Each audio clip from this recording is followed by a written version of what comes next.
Made a sort of PowerPoint I've ever seen. I'm learning. Come on, I'm learning.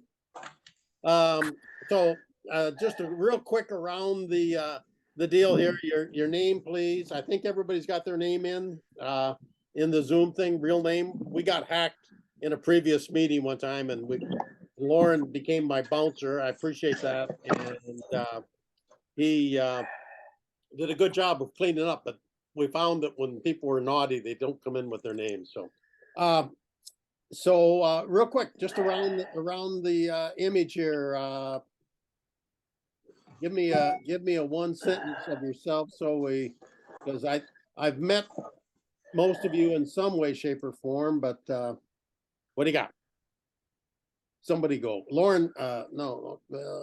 Why am I not seeing more people? There I go. Okay. Brian, give us the one paragraph on Brian. Yep.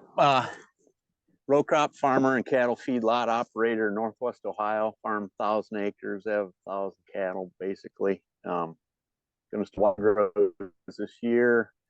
Got a feeder started. Hopefully I'll have it done by the 1st of April. But yeah, just looking for suggestions on cover crops, hybrids, just anything, herbicides. Like to share anything I can. So okay, great. Appreciate it, Bob. Thank you. Jason. Yep. Jason Strand, Allendale, North Dakota, southeast North Dakota, 1,000 acres, row crop farmer. I've been doing regenerative stuff for the last 3 years. A couple years ago, I did some of a variation on wide row corn, interseeded, and I'm working with Viking seed this year to do some wide row plots to find out which hybrids do better in wide rows. Excellent. Yep, you're going to be the kingpin of information here. I can tell that. That'll be good. Okay. Jeff. Yeah, Jeff Steffen, Northeast Nebraska. My farm's behind me there. We farm about 500 acres. Probably no-till 30 years, regenerative probably 10. I've been doing wide rows for 3 years. Interested in in-row rolling, possibly. I am working with Albert Lee seed on in 60-inch rows, so I do have some data on that too. So. Excellent. Viking and Albert Lee. Good. Yeah. We're going to get some leverage with some seed companies here, I hope. Leroy. Yes. I'm an interdisciplinary corn production agronomist. I work at Dyckman Consulting. My primary interest has been in the interactions and resulting synergies between the corn production environment and the phenotypes that express it. And the most limiting factor has been what I've been working on. And I think we need to work on wide rows to make better use of our photosynthetically active radiation that we have over every acre out there. And that's, I was raised on a farm. I'm an old guy. I've reported my seminal results were reported in 2000. The U.S. Patent Office gave us a patent for planting arrangement to crop yield. It's a pretty broad patent. The only reason I won that patent was just as another validation of our work. And our work said you can absolutely produce as much corn in 60 to 72-inch wide rows as we can in the 30 or 36-inch controls, based upon the hybrid you select. It is hybrid specific. The most important thing, the first thing we need to do is select the hybrid. And I'd like to discuss that with you as we go forward. Thank you. Excellent. Joe, did I do you already? My name is Joe Ham. I farm 2,500 acres in East Central Indiana. I have a few cattle, and I've been doing 60-inch corn for 3 years. My goal is improve soil health and pull off a few freezer beef and cow-calf off of the grazing operation. Boy, that was well rehearsed and well delivered. Junior.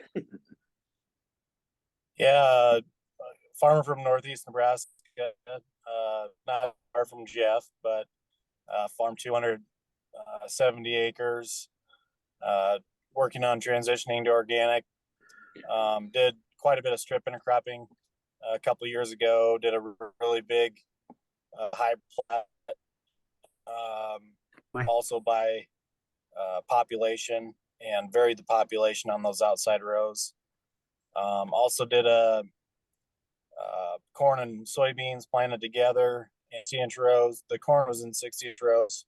That was also a hybrid plot, and that was combined together. Just tried a bunch of stuff. This year, I bought an in-roll.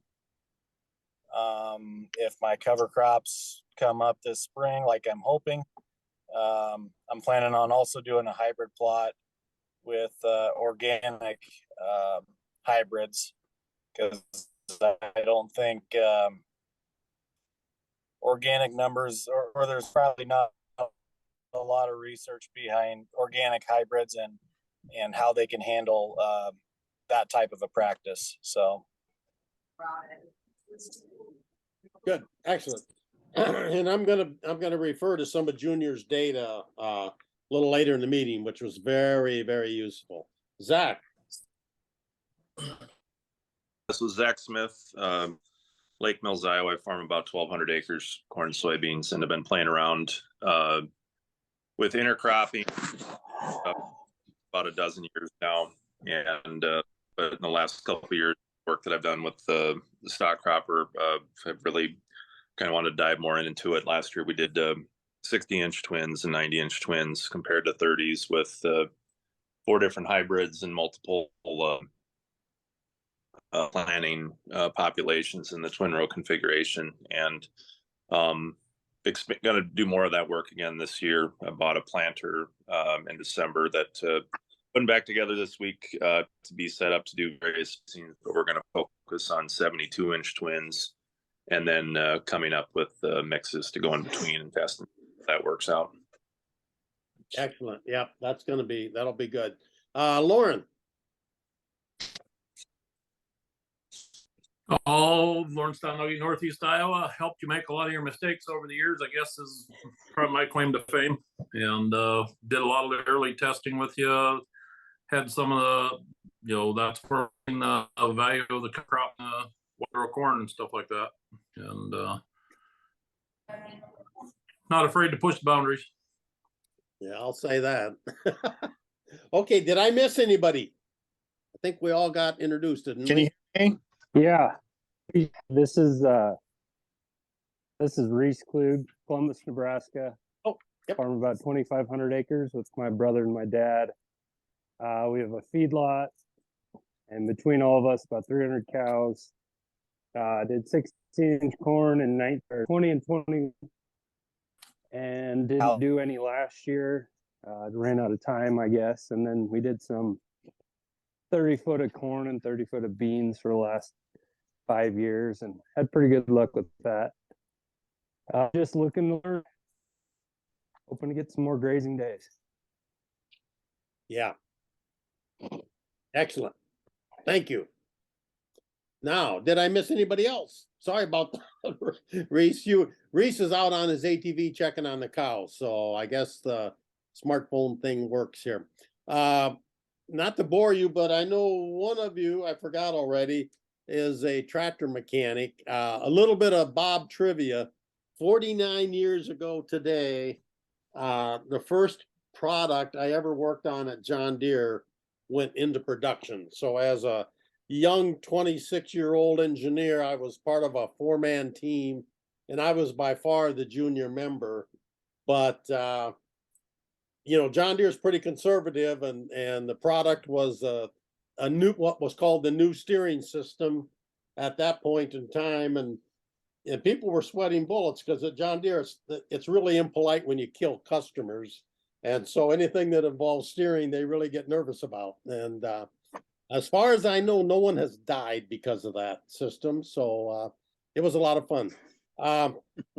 Technology fiddle. I think we're all up and running. That's good. You're all way better at this than I am. I'm going to jump to